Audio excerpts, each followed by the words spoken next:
राजनीतिक प्रयास किए हैं, उसमें ज्यादातर संगठन ऐसे हैं जो मेरे से भी टच में हैं। तो लड़के मिलते रहे, आज नहीं पिछले 2-3 सालों से मिलते रहे हैं। मेरा ऐसा मानना है कि बिहार को और खंडित करने से किसी का भला नहीं होगा। मिथिला हो या सीमांचल, मगध हो या पूर्वांचल, जितने भी क्षेत्र हैं, जब पूरा बिहार ही गरीब है, जब पूरा बिहार ही पिछड़ा है, तो उसमें ये कहना कि सिर्फ मिथिला पिछड़ा है, ऐसा ठीक नहीं होगा। छोटे राज्यों की जो परिकल्पना है, अगर बिहार, मैं जो कह रहा हूं कि अगले 10 साल में बिहार देश के 10 अग्रणी राज्यों में शामिल हो जाए, तो उससे बिना मिथिला के विकास के तो संभव नहीं है।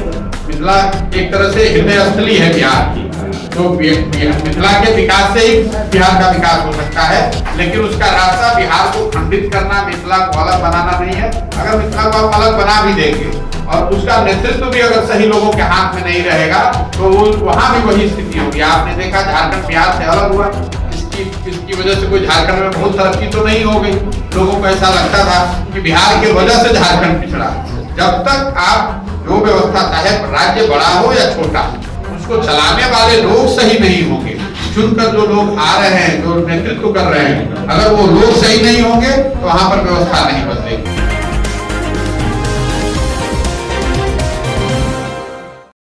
और पूरी तरह से संकल्पित हैं कि इसको करने में चाहे 1 बरस लगे या 5 बरस, करे बगैर मानेंगे नहीं। एक बार आ गए हैं, खूंटा यहाँ गाड़ दिया है, तो जीत कर ही यहाँ से निकलेंगे। इसका दूसरा कोई विकल्प है नहीं। जीतेंगे ही जीतेंगे। आप भी पत्रकार हैं, इसको फॉलो कीजिए, और नहीं जीतेंगे तो आप उस दिन हमसे सवाल कर लीजिएगा कि आप भी आए और आपका हश्र वही हुआ जो दूसरों का हुआ। कौन सी जात है जो आप बिहार में? सर पीके को क्या पीके को इससे पहले किसने पूछा? जाते मैं पूछा। हाँ जी, वो कौन सी जादू है आपके पास जो आप बिहार में क्या कर लेंगे? बिहार बदल देंगे? बिहार का जो अभी हमारे पास काम करने की क्षमता है, मेहनत करने का जज्बा है, और ये भरोसा है कि बिहार के लोगों के पास वो जादू है जो अब एक साथ आकर अपनी जिंदगी बदल सकते हैं। सर, आप विभिन्न राजनीतिक दलों का रणनीतिकार रहे थे और मोदी जी के भी पहले बार आने में रहे हैं। सर, एक सवाल ये है कि हम जब चुनाव लड़ते हैं, हमारे जो राजनीतिक दल चुनाव लड़ते हैं, तो राजनीतिक दल के विरोधों को लड़ते हैं, उनके विभिन्न मुद्दों पर लड़ते हैं। जिस पार्टी का वो लोग विरोध करके चुनाव जीतते हैं, समय आने पर वो स्वयं उससे गठबंधन करके जनता के दिए हुए जनादेश को अपमानित करते हैं, और फिर वो एक नया गठबंधन बना के दूसरे गठबंधन में जाके सरकार बना लेते हैं। सर, इस पर आपका क्या राय है? देखिए, ये राजनीतिक सच्चाई है पूरे देश की। जैसा आप बता रहे हैं कि चुनाव से पहले आप किसी के दूसरे के साथ रहते हैं, चुनाव के बाद किन्हीं परिस्थितियों में आप दूसरों के साथ चले जाते हैं। ये रोजमर्रा की घटना नहीं है, लेकिन ये भी नहीं कह सकते हैं कि देश में कभी पहले नहीं हुआ या दूसरे राज्यों में नहीं होता है। बिहार का दुर्भाग्य है कि पिछले 10 साल में ऐसा 6 बार हुआ। 2 बार तो अभी हम लोग पिछले ही बार देख रहे हैं, जिसमें 180 डिग्री टर्न है। अब इसमें कोई इलीगल बात तो है नहीं, राजनीतिक इमोरालिटी की बात है। जब मैं जनता दल यूनाइटेड में था, तब भी मुझसे ये सवाल पूछा गया था 2017 के संदर्भ में, तो भी आपने सौरभ द्विवेदी के इंटरव्यू में आप जाकर देख सकते हैं। उस समय भी मैंने कहा था कि राजनीतिक मोरालिटी यही कहती है कि आप जिसके साथ चुनाव लड़ते हैं, अगर आप उसको चेंज कर रहे हैं, तो आपको जनता पर यह तय किया है कि अगर राजनीति में कोई बहुत बड़ा परिवर्तन लाना है, व्यवस्था को बदलना है, तो उसके लिए पहले समाज के स्तर पर काम करना पड़ेगा। सामाजिक परिवर्तन के बगैर राजनीतिक परिवर्तन, जिससे कि व्यवस्था का परिवर्तन हो सके, ये संभव नहीं है। जब इस बात को अनुभव किया, सीखा, समझा, तब ये तय किया कि भाई अब ये बिहार में जाएंगे और इस काम को करेंगे, क्योंकि बिहार में प्रशासकीय और विकास के नजरिए से इसकी जरूरत भी है। जैसा मैंने आपको बताया, बिहार देश का सबसे गरीब और पिछड़ा राज्य है, और सारे पार्टियों को मौका यहाँ मिला है। कई तरह के नेता यहाँ आए हैं, अलग अलग एजेंडे पर उन्होंने लंबे समय तक काम किया है। उसके बावजूद जो स्थिति बिहार में है, वो हमसे आपसे छुपी हुई नहीं है। 50 के दशक में, जैसा मैंने आपको बताया, हम लोग देश के सबसे अग्रणी राज्य होते थे, आज हम देश के सबसे पिछड़े राज्य हैं। तो मैं इसी राज्य से आता हूँ। जब ये समझ बनी, जब ये क्षमता हुई, तो ये तय किया कि बिहार आएंगे, और आने वाले कई साल, चाहे जितने साल भी इसमें लग जाएं, इस काम का संकल्प लेकर आए हैं कि बिहार में इस व्यवस्था को बनाने में अपनी पूरी शक्ति बुद्धि ताकत इसके पीछे लगाना चाहते हैं और मेरा ऐसा मानना है कि इसको किया जा सकता है, इसीलिए आकर इसको कर रहे हैं। नीतीश कुमार जी के साथ में काफी समय तक काम किया, लगता है उनमें क्षमता नहीं है। नहीं, बात क्षमता की नहीं है, मैं तो बिल्कुल उलट बात कह रहा हूं कि मैंने जैसा अपने वक्तव्य में कहा कि कोई भी एक व्यक्ति या एक दल ऐसा दावा करता है कि मैं बिहार को ठीक कर दूंगा, मुझ में ये क्षमता है, तो मैं सामने से आपको कह रहा हूं कि ये बात गलत है। कम से कम मैं ऐसा समझता हूं कि प्रशांत किशोर के पास तो ये क्षमता नहीं है कि मैं अकेले बिहार को ठीक कर दूं। बिहार को अगर सुधारना है तो नीतीश कुमार हो या प्रशांत किशोर हो या कोई दूसरा नेता हो, दूसरा दल हो, कोई एक व्यक्ति 13 करोड़ लोगों की जिंदगी करीब 60-70 साल का अंडर परफॉर्मेंस उसको एक झटके में ठीक नहीं कर सकता है। ये सिर्फ और सिर्फ बिहार के लोगों में ये ताकत है। समाज को जागृत करके, समाज से ढूंढकर अच्छे लोगों को साथ में लाकर इस चीज को किया जा सकता है। बिहार को अगर सुधरना है तो बिहार के लोगों को मिलकर ही प्रयास करना पड़ेगा। कुछ लोग बताते हैं कि यहाँ विकल्प नहीं है, लोग जो वोटर है वो बताता है। मैंने अभी 1 साल पहले यहाँ एक सर्वे कराया, उस सर्वे में 67% लोगों ने बताया कि बिहार में कुछ नया होना चाहिए, कुछ बेहतर होना चाहिए। इसका मतलब ये नहीं है कि वो कह रहा है प्रशांत किशोर होने चाहिए, लेकिन समाज के हर तबके में, चाहे आप किसी पार्टी के सपोर्टर हैं, जो बिहार के नागरिक हैं, जो यहाँ की चिंता करते हैं, वो जरूर आपको बताएंगे कि बिहार में कुछ बेहतर होना चाहिए।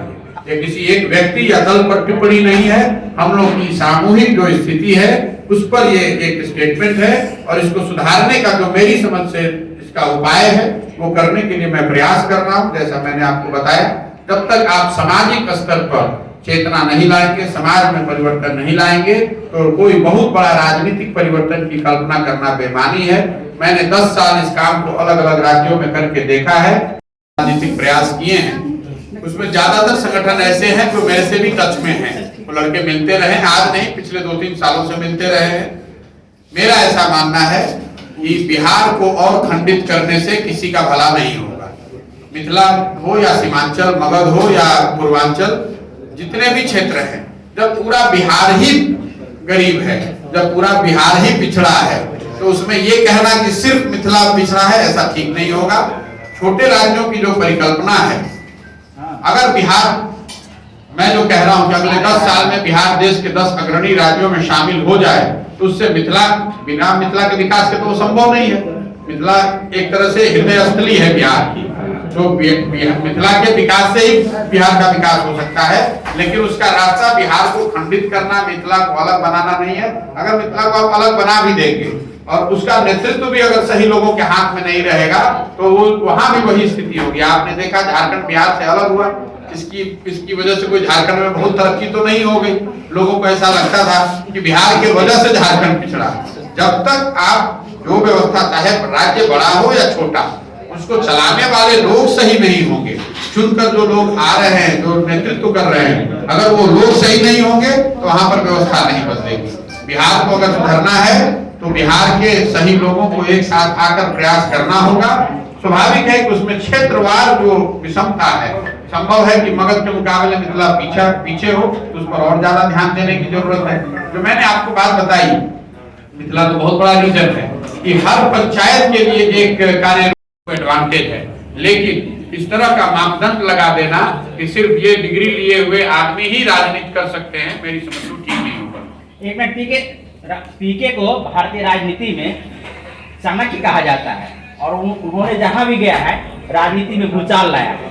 और 10 राज्यों का जैसे आपने जिक्र किया कि मैंने अनुभव किया है, जिसमें बिहार भी है, तो बिहार को आपको कौन सी ऐसी परिस्थिति लगी जहां राजनीति दल अब तक राजनीति कर रहे हैं, शासन भी चला रहे हैं, तो अब क्या सुधार बिहार की मौलिक सुधार है जिसके कारण पीको जन स्वराज की एक अभियान चलाना पड़ रहा है?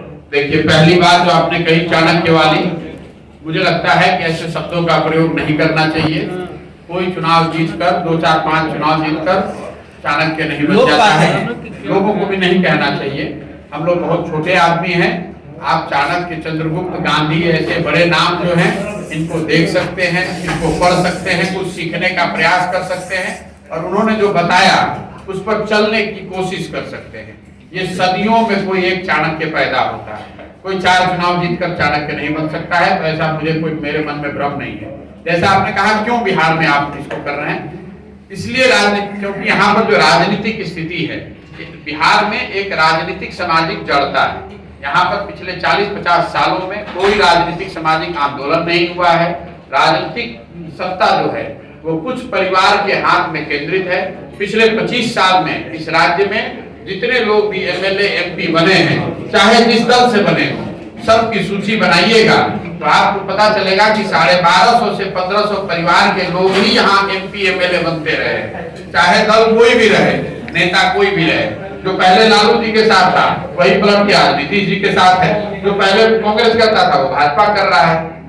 3 करोड़ से ज्यादा परिवार वाले इस राज्य में सिर्फ 1250 से 1500 परिवार के लोग ही चुनावी राजनीति में भाग ले रहे हैं पिछले 25 साल से।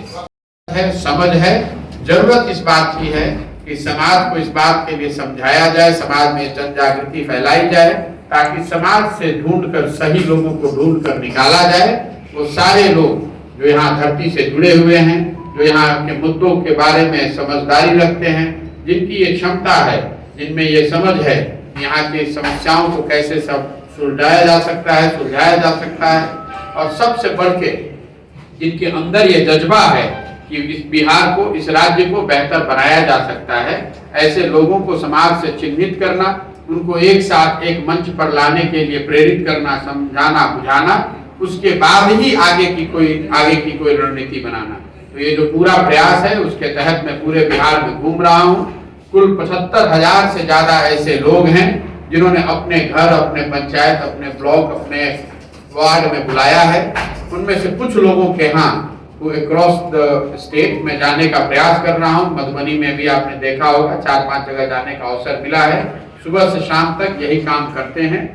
8 से 10 ऐसी बैठकों में जाते हैं, लोगों से मिलते हैं, परिचय करते हैं, संवाद करते हैं, कुछ सुनने और सीखने का प्रयास करते हैं। इसी अभियान के तहत 2 अक्टूबर से पश्चिम चंपारण गांधी आश्रम से हम लोग एक पदयात्रा शुरू कर रहे हैं।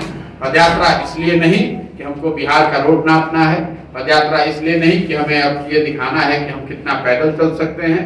पदयात्रा इसलिए करने वाले हैं ताकि बिहार में हर जगह स्वयं से चलकर उन लोगों के पास जाया जाए। बिहार के गांवों में, पंचायतों में, ब्लॉक में, शहर में, कस्बों में जाया जाए, लोगों से सीधा संवाद स्थापित किया जाए। और पदयात्रा के दौरान 3 उद्देश्य हैं। एक, लोगों से मिलकर ये समझा जाए कि उनकी नजर में, उनके इलाके में कौन से ऐसे सही व्यक्ति हैं, राजनीतिक या गैर राजनीतिक, जिनका हाथ पकड़ के, जिनको समाज में हाथ पकड़ के राजनीतिक तौर पर आगे बढ़ाया जा सकता है। कल होकर जो चुनाव जीते किसी भी स्तर पे, उससे समाज का फायदा हो सकता है। एक पहला प्रयास उद्देश्य ये है। दूसरा उद्देश्य ये है कि बिहार के समस्याओं के विषय में हम सबको थोड़ी बहुत जानकारी है, लेकिन पंचायत के स्तर पर और शहरों के स्तर पे नीचे ये समझना कि हर पंचायत की अपनी क्या समस्या है, हर शहर की अपनी क्या समस्या है, इसकी एक डिटेल्ड, एक तरह से आप फैसिलिटी सर्वे कह लें, या उसकी जो डिटेल समझ है उसको लोगों के सहयोग से बनाना, समझना, एक जगह एकत्रित करना। और तीसरा, बिहार के विकास के लिए हर पंचायत, हर प्रखंड, हर शहर में लोगों की समझ से जो भी वो सुझाव देना चाहते हैं कि बिहार के विकास के लिए क्या कुछ किया जा सकता है, चाहे वो शिक्षा का क्षेत्र है, स्वास्थ्य का क्षेत्र है, रोजगार है, आर्थिक विकास है, खेलकूद है, कृषि है, इन सारे विषयों पर लोगों के जो सुझाव हैं, पदयात्रा के दौरान लाखों ऐसे लोग मिलेंगे, उनसे उनके सुझाव को इकट्ठा करेंगे। और पदयात्रा खत्म होने के बाद बिहार के समग्र विकास के लिए जो 10 महत्वपूर्ण क्षेत्र हैं, शिक्षा, स्वास्थ्य, आर्थिक विकास, सामाजिक, बहुत ज्यादा कठिन ये है कि आप समाज में चेतना जगाएं और एक स्वच्छ राजनीति की शुरुआत करें, नई व्यवस्था की।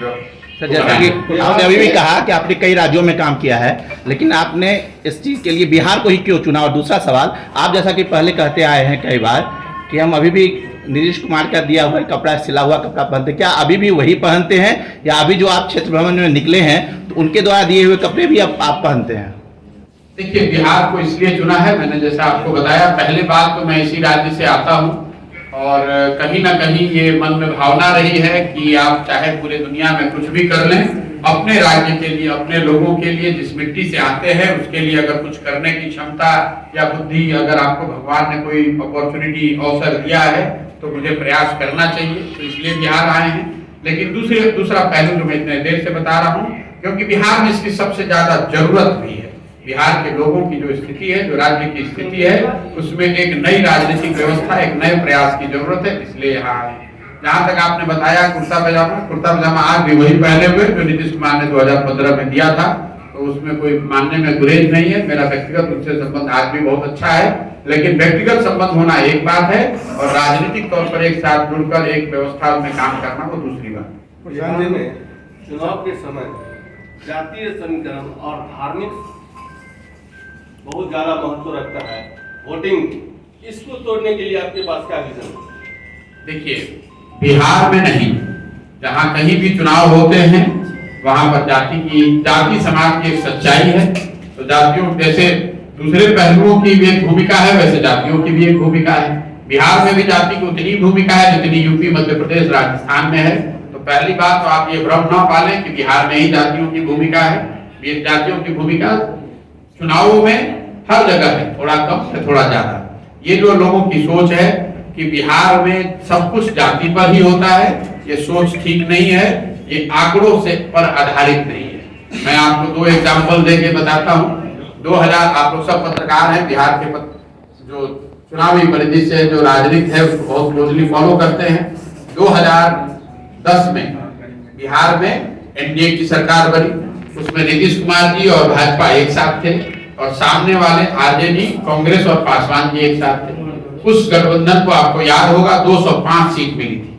उस समय की जो एनडीए गठबंधन था उसमें भाजपा जूनियर पार्टनर थी। मोदी जी कम से कम बिहार के नजरिए से इतने बड़े नेता नहीं थे, मोदी जी शायद प्रचार करने भी नहीं आए थे 2010 में, फिर भी उस गठबंधन को 205 सीट मिला था।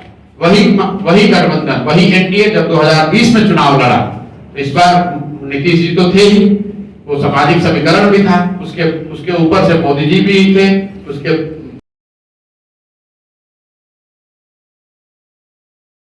साथ में करीब 250 से ज्यादा लोग, 250 से ज्यादा विशेषज्ञ, इन क्षेत्रों के विशेषज्ञ जो इस पर मैंने लगाया है, जो काम कर रहे हैं, स्वेच्छा से काम कर रहे हैं, ज्यादातर लोग उसमें बिहार के हैं। ये सारे लोग मिलकर एक ब्लूप्रिंट, 15 साल का एक ब्लूप्रिंट बना रहे हैं। बिहार के लोगों से जो हम लोगों को सुझाव मिलेगा, इन सुझावों को लेकर और जो ये विशेषज्ञ हैं, इनकी क्षमता को, उनकी जानकारी और उनके समझ को एक साथ करके पदयात्रा खत्म होने के 3 महीने के अंदर बिहार के विकास के लिए 10 महत्वपूर्ण क्षेत्रों का 15 साल का पूरा खाका खींचकर जनता के सामने रखेंगे। ये बताएंगे कि शिक्षा में क्या क्या सुधार होगा और उसके साथ ये भी बताएंगे कि उसको कैसे किया जाएगा। ये बताएंगे कि रोजगार, यहाँ पर बेरोजगारी कैसे खत्म हो सकती है, रोजगार कैसे लाया जा सकता है। ये बताएंगे कि स्वास्थ्य सेवाओं को कैसे बेहतर बनाया जा सकता है। ये बताएंगे कि कृषि में क्या और कैसे किया जा सकता है, ताकि जनता के पास इस बात का आकलन हो, इस बात की समझ हो कि जो भी दल अगर बनेगा तो उस दल का कार्यक्रम क्या है, वो चीजों को कैसे करेंगे, बिहार में सुधार कैसे लाएंगे। जहां तक दल बनाने की बात है, तो इस पदयात्रा के बाद हम लोगों का अपना अनुमान है कि समाज से 50,000 से ज्यादा ऐसे लोग, मैं संख्या के आधार पर कोई एक नंबर नहीं दे सकता हूं, संभव है 50,000, संभव है 70,000, संभव है 30,000, लेकिन एक बड़ी संख्या में जो लोग चुनकर चिन्हित करके समाज से निकाले जाएंगे, वो सब बैठकर ये तय करेंगे कि दल बनाना है या नहीं। लेकिन अगर सब मिलकर तय करते हैं कि दल बनाना है, तो वो दल प्रशांत किशोर का दल नहीं होगा, उसके अध्यक्ष, उसके नेता प्रशांत किशोर नहीं होंगे। वो जो 25-30,000, 50,000 लोग मिलकर दल बना रहे होंगे, वो लोग मिलकर ही तय करेंगे कि इस दल का नाम क्या होगा, उस दल का संविधान क्या होगा, उस दल की प्राथमिकताएं क्या होंगी, उसके पदाधिकारी कैसे बनाए जाएंगे, उसमें टिकट कैसे बांटे जाएंगे। साथ ही वही लोग तय करेंगे कि इस दल का नेता चेहरा कौन होगा। वो दल, उस दल का नेता प्रशांत किशोर नहीं हो सकते हैं, उस दल का नेता वही हो सकता है जिसको सब लोग मिलकर तय करेंगे। ये अभी तक की जो अभी आने वाले 12-15 महीनों की जो प्रोग्राम है वो मैं आपसे साझा कर रहा हूँ। उसके आगे की रणनीति, आगे का कार्यक्रम एक बार पदयात्रा खत्म हो जाए, लोग साथ में आ जाएं, तभी मैं आपको बता पाऊंगा। इसके साथ मेरी बात खत्म हुई। अब आप अपना प्रश्न पूछ सकते हैं। बहुत बहुत धन्यवाद। ये आपको कब लगा कि बिहार में जितनी भी ट्रेडिशनल पार्टी हैं वो बदल नहीं सकते बिहार को, इसके लिए आपको आगे आना चाहिए? नहीं, कब लगा ऐसा कोई एक दिन कोई सपना आया ऐसी बात तो है नहीं। पिछले 10 साल से मैं जिस काम को करता था, अलग अलग पार्टियों के साथ काम करा है। 10 साल के दौरान ऐसा अनुभव हुआ, ऐसा प्रतीत हुआ कि अगर आपके हिसाब से सत्ता बदल भी जाए तो ये जरूरी नहीं है कि सत्ता परिवर्तन, ये व्यक्तिगत या उस पार्टी का निर्णय है।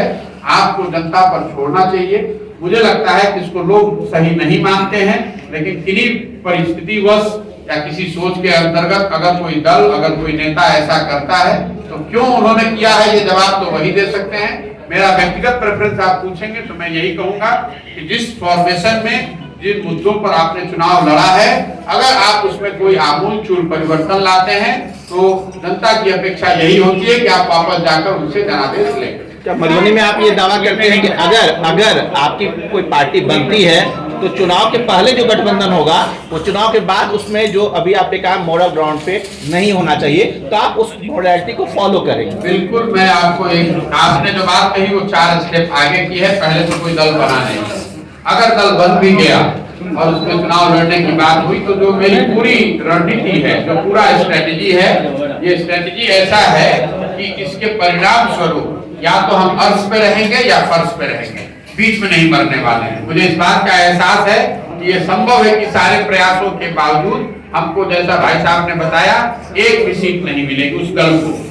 लेकिन अगर जनता का विश्वास बन गया, लोगों को बात समझ में आई, हम उनको ये समझाने में अपने लोगों के साथ ये सफल रहे कि नहीं, यही नया रास्ता है जिससे बिहार के लोगों की जिंदगी बेहतर हो सकती है, तो आपको किसी के गठबंधन की जरूरत नहीं। मैं आपको अभी बता दे रहा हूँ, कोई गठबंधन का सवाल ही नहीं है, क्योंकि उस बनाने का ही नहीं सवाल है, तो बदलने की तो बात छोड़ दीजिए। जब मैं एक नई राजनीतिक व्यवस्था की बात कर रहा हूँ तो उसमें किसी एग्जिस्टिंग पार्टी के साथ, एग्जिस्टिंग लीडर के साथ चलकर आप कैसे कर सकते हैं? अगर वो किया जा सकता था तो मुझे इतने गांव-गांव घूमने की जरूरत क्या थी? 1-1.5 साल पार्टी बनाने से पहले लोगों को ढूंढने और जुटाने की जरूरत क्या थी? दल बना लेते गठबंधन करने के लिए। कोई, अगर सबको कोई ना कोई मिल जाता है तो मेरे नाम पर कुछ लोग तो जरूर साथ में हाथ में गठबंधन बना लेंगे। तो ऐसी कोई संभावना नहीं थी। मैं देखता हूँ, मैंने आपको शुरू में पहली लाइन कहा कि मैं बिहार आया हूँ एक नई राजनीतिक व्यवस्था बनाने के दिशा में प्रयत्न करने के लिए। मेरा गोल दल बनाकर चुनाव लड़ना जीतना नहीं है। अगर इस व्यवस्था को बनाने में मुझे 4 साल लग जाए, 10 साल लग जाए, मुझे कोई जल्दी नहीं है। तो मैं ऐसे किसी गठबंधन की संभावना दूर दूर तक नहीं देखता हूँ। कितनी संभावना है कि आप बिहार वासियों को नया विकल्प देने जा रहे हैं? मैं ऐसा दावा नहीं कर सकता हूं। मैं आपको बार बार कह रहा हूं कि मुझे आपको 1 साल समय देना होगा। मैं अभी जो देख पा रहा हूं कि अगले 1-1.5 साल में अगर मैं बिहार में मेहनत करूंगा, पसीना बहाऊंगा, लोगों से मिलूंगा, लोगों से सीखने समझने का प्रयास करूंगा, तो अभी तक का जो 3-4 महीने का अनुभव रहा है उसमें मैं जितना सोच के आया था उससे बहुत ज्यादा संख्या में लोग ऐसा आकर बता रहे हैं, मिलना चाह रहे हैं, बता रहे हैं कि भैया इसको कीजिए, इसको हम लोग आपके साथ चलेंगे और करना चाहेंगे। लेकिन 10 साल का मेरा चुनाव का अपना खुद का अनुभव भी है। ऐसा नहीं है कि मैं कोई इतना बेवकूफ हूं कि ये भीड़ जो आती है या आपसे सेल्फी खिंचाती है, ये आपको शुभकामना देती है, वो जरूरी नहीं है कि वोट में कन्वर्ट हो जाए। ये जरूरी नहीं है कि वो वोट मेरे इतना काफी हो कि वो आप जीत पाए। इन बात जो मैंने पिछले 3-4 महीनों में अनुभव किया है, जो लोग भी मेरे से मिलते हैं वो यही बताते हैं कि जो आप कर रहे हैं इसी को कीजिए, किसी को साथ जुड़िए नहीं, किसी के साथ जाइए नहीं, नया ही बनाकर कुछ बिहार को बदला जा सकता है। और ऐसे लोगों की जो संख्या है, जो मेरा अपना खुद का अनुमान था, जो मैंने पहले यहाँ सर्वे कराए या जो हमारे टीम के लोगों ने मुझे बताया, उससे कहीं ज्यादा है। मैं मधुबनी में आया हूँ, आप पत्रकार हैं, आज मैं दूसरे दिन यहाँ पर हूँ। मेरी आज मतलब समाज के नजरिए से मैं मधुबनी में जीवन में पहली बार आया हूँ। पहले काम करते हुए कभी आया हूँ, समाज से तो मिला नहीं हूँ। आप जो खुद से रिस्पॉन्स देख लीजिए, कोई भी मधुबनी में ऐसा आदमी हो जो इसके खिलाफ में बोल रहा हो कि नहीं भाई ये गलत कर रहे हैं। आप पत्रकार हैं, आप भी फीडबैक ले रहे होंगे, आपको भी पता चल रहा होगा। हमने कोई रैली नहीं निकाली, हमने धरना नहीं दिया, हमने शहर में कोई हुल्लड़बाजी नहीं करी है, हम कोई प्रदर्शन नहीं कर रहे हैं। हम आकर अपनी बात लोगों को बता रहे हैं। और कल से अभी तक जितने लोगों से मैं मिला हूँ, वो मुझे लगता है कि मधुबनी में बहुत बड़ी संख्या में लोग आकर मिले हैं और उन्होंने यही कहा है कि प्रसाद जी आप कीजिए, यही अच्छा रास्ता है, यही ठीक रास्ता है, आपके साथ जुड़ना चाहते हैं। लेकिन वो कह रहे हैं, मुझे इस बात का मैं फिर से दोबारा रिपीट कर रहा हूँ कि वो कह रहे हैं, इसका मतलब ये नहीं है कि हमको वोट दे रहे हैं। हमने दल बनाया भी नहीं है, तो हम बेकार क्यों बात सोचे कि वोट दे रहे हैं कि नहीं। लेकिन लोग आकर ये जरूर बता रहे हैं कि नहीं, ये प्रयास जो है ये सराहनीय है, इससे बेहतर कुछ किया जा सकता है, प्रयास कीजिए। एक सवाल है कि नीतीश कुमार जी महागठबंधन में इस बार चले गए तो भाजपा कह रही है विश्वासघात है। सुशील कुमार जी शिंदे भी चले गए, पार्टी तोड़ के बीजेपी नहीं वहां पे, तो क्या विश्वासघात की राजनीति से भारत को नुकसान पहुंच रहा है? देखिए, मैं इस पर कोई टीका टिप्पणी नहीं करना चाहता हूं। बेसिक बात यह है, इस तरह की घटना जब भी होती है, जिसके पक्ष में होती है वो इसको बता देता है कि देश के हित में है, राज्य के हित में है, समाज के हित में है। जिसके विपक्ष में होगा वो हल्ला मचाएगा ही। 17 में यही लोग उनके पक्ष में बात गई थी तो उनको ठीक लग रहा था, 22 में उनको खराब लग रहा है। अगर तो सही है, 17 सही है तो 22 भी सही है, और अगर 22 गलत है तो 17 भी गलत था। सर अपने एक नया बदलाव, नया विकास और नई राजनीति लग अपने आबि रहल छियै, तो हमर क्वेश्चन है जे हर प्रोफेशनल में एगो एजुकेशन लिमिट एजुकेशन मांग करै छै, हर क्षेत्र में एते एजुकेशन चाहिए, लेकिन राजनीति ही एहन क्षेत्र छै जतऽ एजुकेशन नहीं वैल्यू राखै छै। की एजुकेटेड आदमी ही देश, राज्य, जिला, गांव सब बदल सके, फिर अतः एजुकेशन ऐसा मैं नहीं मानता हूँ। बदलाव अगर आपका क्वेश्चन मैंने समझा है। ऐसा मैं नहीं मानता हूं कि सिर्फ एजुकेटेड आदमी ही सुधार कर सकते हैं। अगर आप शिक्षित हैं तो आपकी काम करने की क्षमता, आपको किसी इंफॉर्मेशन को प्रोसेस करने, उस पर एक्ट करने की क्षमता ज्यादा हो सकती है। लेकिन ये मानकर चलना कि जिसने पढ़ाई नहीं की है, किसी परिस्थिति पर अंडरलाइन कर रहा हूं, अगर मेरे घर में बहुत गरीबी है, मेरी ऐसी स्थिति नहीं थी कि मैं पढ़ाई कर सकूं, तो ये जरूरी नहीं है कि मैं बेवकूफ हूँ। बहुत पढ़ा लिखा आदमी भी बेवकूफ हो सकता है और बहुत कम पढ़ा लिखा व्यक्ति भी बहुत होशियार हो सकता है। पढ़ाई होनी चाहिए। अगर पढ़ाई है आपको